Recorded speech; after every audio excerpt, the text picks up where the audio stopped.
El regreso a clases será virtual y no hay fecha probable para que las y los estudiantes regresen a las aulas. Para alcanzar al 94% de la población estudiantil se harán transmisiones educativas a través de distintas cadenas de televisión y radio. 1 millón de maestros han sido capacitados para brindar apoyo escolar vía remota, aunque no sabemos aún en qué zonas del país atenderán y tampoco los apoyos que recibirán quienes no tengan acceso a herramientas tecnológicas.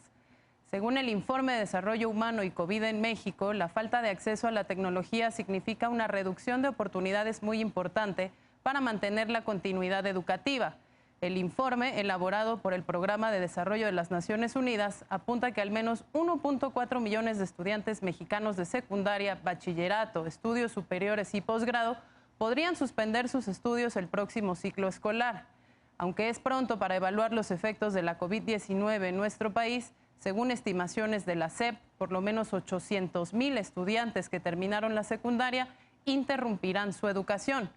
Para darnos cuenta del impacto, va un dato. En el ciclo escolar 2018-2019, la tasa de abandono promedio a nivel nacional en secundaria fue del 4.4% y en educación media superior fue del 13%.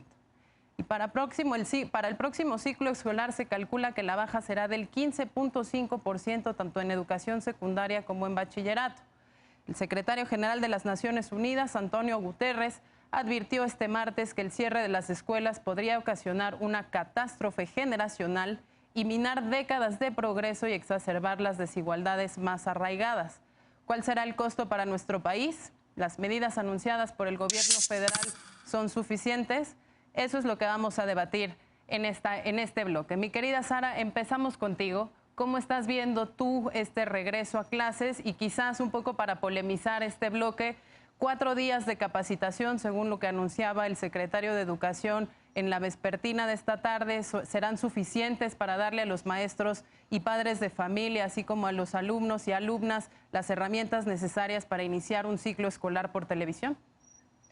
Yo creo que sin duda no, y además pues sabemos que fue muy difícil para muchos de los alumnos y de los maestros poder seguir con el ciclo escolar que terminó en julio, y ahora vamos a arrancar otro donde no creo que se ha aumentado sustancialmente las herramientas ni por parte de las familias ni tampoco por parte de los maestros.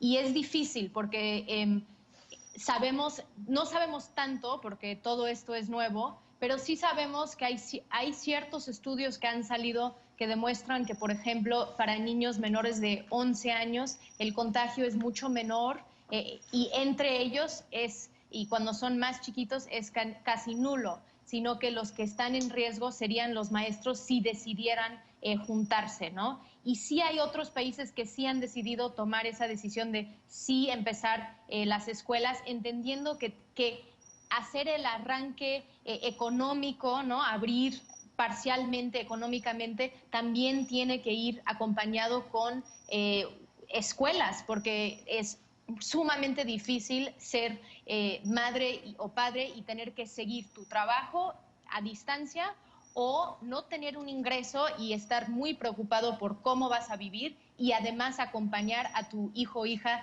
en sus estudios. Entonces creo que es algo donde no estamos haciendo suficiente y deberíamos estar no generalizando, sino viendo cómo adaptamos, porque esto, como bien el informe de la ONU dice, va a demostrar desigualdades mucho más amplios y desigualdades internacionales, yo diría, que ya existían, pero que se van a profundizar más, ¿no? Europa y Canadá van a abrir con ciertas reglas de grupos pequeños, con máscara, algo de distanciamiento, pero otros países, México, Bangladesh, Filipinas, no. Y esto es algo donde entonces se supone que esto va a cubrir, aunque creo que ya la SEP también está reconociendo que no va a ser suficiente aprender desde casa, justo por los limitantes que van a tener también los padres y las madres de familia, que no pueden tal vez acompañar por completo. Además de que sí estamos viendo donde algunos grupos están teniendo como la gente de que van a entonces sacar materiales impresos a nivel municipal para llevarlo. Y creo que sí es una discusión que si esto se prolonga más de lo que ahora ha contemplado, sí vamos a tener que pensar cómo a nivel municipal podemos tomar ciertas decisiones sobre la vida escolar de las niñas y los niños, porque ellos es ahí donde, dependiendo del contagio comunitario, tal vez sí es posible hacer grupos más reducidos, pero donde sí se ven. Porque también Déjame interrumpirte tantito ahí porque veo a Eder pidiendo la palabra y un poco en desacuerdo con algunas de las cosas que planteas. Eder, un contrapunto, 1.4 millones de estudiantes fuera. 24 millones de estudiantes, al menos dentro de la OCDE, son los que podrían, y ojo, podrían quedar fuera. Y de estos países que integran la OCDE, donde hay este riesgo de deserción escolar, ninguno ha presentado un plan como el que México presentó el lunes. Sí hay un montón de circunstancias que preocupan dentro de esta problemática de las infancias en sus casas por el tema de la pandemia. Uno de los que a mí mucho me preocupa y que se visibiliza cada vez más es la necesidad de hablar de los cuidados, porque efectivamente, sobre todo en los casos donde solamente hay una jefa de familia, toda la carga le queda a ella, y donde hay una familia tradicional, por decir una forma, normalmente los cuidados y la labor de la educación se delega a las mujeres. Pero ojo, hay que ser muy responsables con esto. Cuando hablamos de la posibilidad de la apertura de las escuelas, no son a las infancias solamente a las que se pone en riesgo, es todo el sector económico que está alrededor de la apertura de una escuela la que se pone en riesgo. No es tan fácil abrir, así como hacer una generalización de apertura de las escuelas y que todo el mundo regrese. Tenemos que tener mucho cuidado porque muchos países que abrieron las escuelas primarias tuvieron que volver a cerrarlas porque hubo rebrotes por las actividades económicas alrededor de esto. Creo yo que hay que partir del principio realidad. Por supuesto que hay un montón de problemas que se originan a partir de la decisión de la educación a distancia. A mí no me preocupa tanto la deserción como el aprovechamiento escolar. Hay un programa, y por cierto, de la nota que decías al inicio, del nivel de deserción en bachillerato, por ejemplo, hay que compararlo con respecto al 2018, un año antes, porque fue mucho menor en 2019. ¿Por qué? Porque a las y los estudiantes más pobres del país se les está dando un incentivo para que no abandonen la escuela. Las familias que tienen niñas y niños, las familias más pobres que tienen niñas y niños en las escuelas, sobre todo en primaria y secundaria, se les da un apoyo económico para que, sobre todo ahora en estas condiciones pandémicas, no estén sufriendo por qué van a comer. Y eso explica más bien el nivel de gasto popular que hay en las tiendas, en los supermercados, etcétera. La gente no se está quedando sin comer y eso es muy importante porque hay medidas paliativas que en este contexto hacen mucha diferencia. Y la otra circunstancia, no se está quedando en educación a distancia solamente a través de internet. El proyecto que presentó el lunes el presidente de la República, en donde incluye a las televisoras privadas, es muy importante porque la mayoría de las familias no tienen computadora, no tienen internet. Sería inadecuado pedagógicamente hablando que se conectaran en su celular, pero la inmensa mayoría de las familias, y eso está documentado, sí tienen televisión y sí les llega a Televisa, y que Televisa o las otras televisoras participen en este ejercicio es muy importante porque los contenidos van a llegar a los hogares de las familias. Sin embargo, aquí es el reto va a ser el acompañamiento que el magisterio pueda darle a las y los estudiantes. Con eso quiero pasar con Frida, justamente porque había una tuitera, Premio Nacional de Juventud de Oaxaca, que tuiteaba precisamente que en su casa no tenemos luz, menos internet que soporte las plataformas que pide la educación superior, y cuestionaba si es eso una educación pública. Y posteriormente continuaba con algunos otros tuits en los que decía, bueno, si nuestras comunidades no tienen electricidad, al margen de que tengamos el aparato televisión o no, ¿cómo vamos a poder hacer esto? Y una segunda pregunta para ti, Frida, que eres feminista, ¿cuál va a ser la carga precisamente o el impacto de deserción escolar en niñas y adolescentes en particular, pues que estarían en mayor riesgo todavía por las brechas tradicionales de género?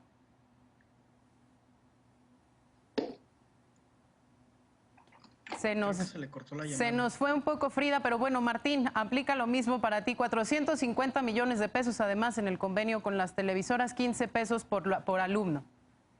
Sí, ¿sí me escuchan bien? Sí, muy bien. Ahorita no tengo ni audio, no sé qué pasó.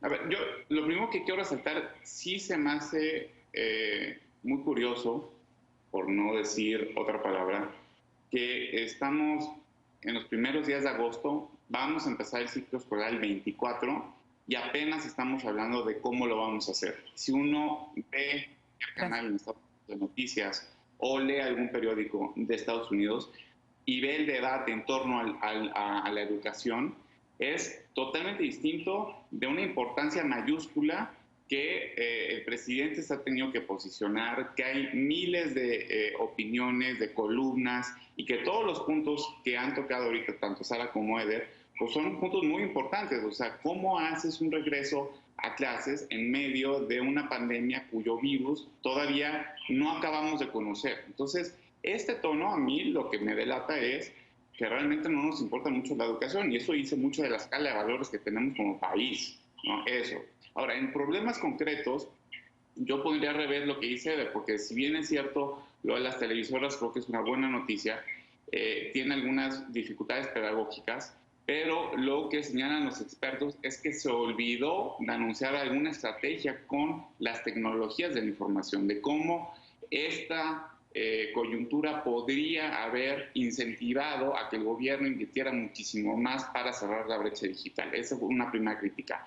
La otra, en cuestión ya de aprendizaje como concepto, sí hay muchas dificultades, porque a través de la televisión o de estos medios se va a un modelo de aprendizaje lineal en el cual te exponen el problema, hay un diagnóstico y después aplicas alguna solución. Pero no hay forma de que tú puedas calificar la reflexión, un modelo reflexivo de aprendizaje, y eso es muy complicado. Tercero, se aprende, y está comprobado, muchísimo mejor en colectivo que en solitario. Cuarto, lo que ya dijeron, padres y madres que trabajan, va a ser complicadísimo que estén ahí también sus niños. ¿Cómo le van a dar los docentes retroalimentación? Eso tampoco está claro. Y sexto, para acabar, porque aparte este gobierno les ha dado muchas, pero muchas facilidades a la coordinadora, pues resulta que la coordinadora ahora está en contra de esto. No está diciendo, dame los detalles, ya empezó con las críticas, y yo siempre lo he dicho, con la coordinadora no se puede negociar, van a estar en contra de todo. Frida, ¿no se puede negociar con la coordinadora y nos va a obstaculizar más de lo que nos va a ayudar? Yo creo que el tema de por sí es complejo. Hay de la coordinadora que tiene diferentes circunstancias muy particulares. Todo el contexto en general del país es muy alarmante para las niñas y los niños. Primero porque de mayo a junio se reportó por parte de la Secretaría de Salud un incremento del 313% de contagios entre menores de edad. ¿Qué nos dice esta cifra? Que es necesario justamente que, tal como se está estableciendo desde la Secretaría de Educación Pública, que la educación y el regreso a clases sea virtual. ¿Por qué? Porque no se puede frenar la educación de las niñas y de los niños.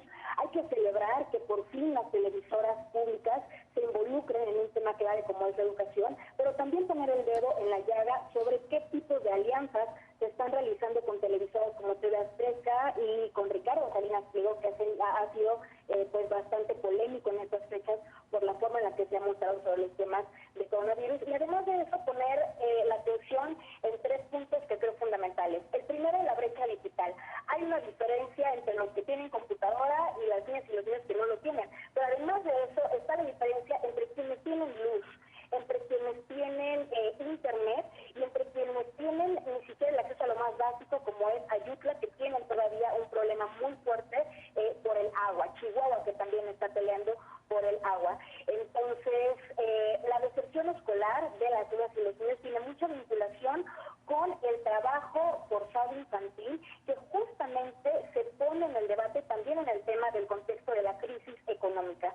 Hay que hablar también de los padres que no pudieron inscribir a sus hijas e hijos en escuelas privadas. Estamos hablando de cerca del 70% de niñas y niños que no van a poder continuar pagando una escuela y que van a migrar de la educación privada a la educación pública. A pesar de que el presidente esta mañana pues reiteró la capacidad que tiene la Secretaría de Educación Pública para recibir a las niñas y los niños, hay un tema que es interesante, y es que el presidente anunció apoyo para que los centros educativos no cierren.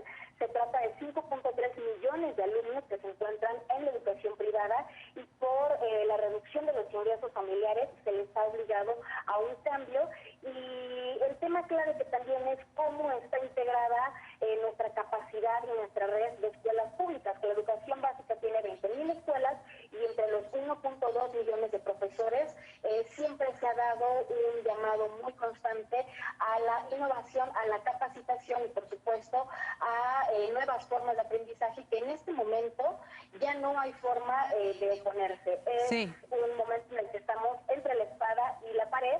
Y los maestros, por el bien de las niñas y los niños, necesitan incorporarse a esta renovación. Y el tema clave, que es la forma de incorporar a las niñas y los niños desde las televisiones para que estén aprendiendo, pero también para que el seguimiento en las tareas, en los cuidados y tal como decía Eder, en los hogares, deje de recaer sobre las madres en el contexto del incremento de la violencia machista que se ha dado en los hogares a causa de la COVID.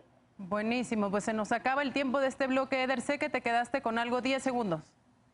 Rápido, qué chistoso que la derecha que comenzó el desmantelamiento a través de la reforma neoliberal educativa y que ahora impulsa el veto de Torquemada, esta PIN parental, estén ahora cuestionando la estrategia educativa de Andrés Manuel López Obrador. Sea como sea, al menos está presentando un plan. Tiene un montón de hoyos y hay un montón de cosas que se tienen que resolver, pero justo nos da el piso para avanzar hacia una legislación más integral y más incluyente, sobre todo el derecho al cuidado se tiene que reconocer. Buenísimo, pues vamos a ver cómo inicia este ciclo escolar en los próximos días. Vamos a una pausa. Legisladores anunciaron el análisis de las iniciativas que impulsan un ingreso vital único para trabajadores informales y aquellos que han sido despedidos. ¿Cuáles son las distintas propuestas y por qué es importante un ingreso único? Regresamos a Punto y Contrapunto.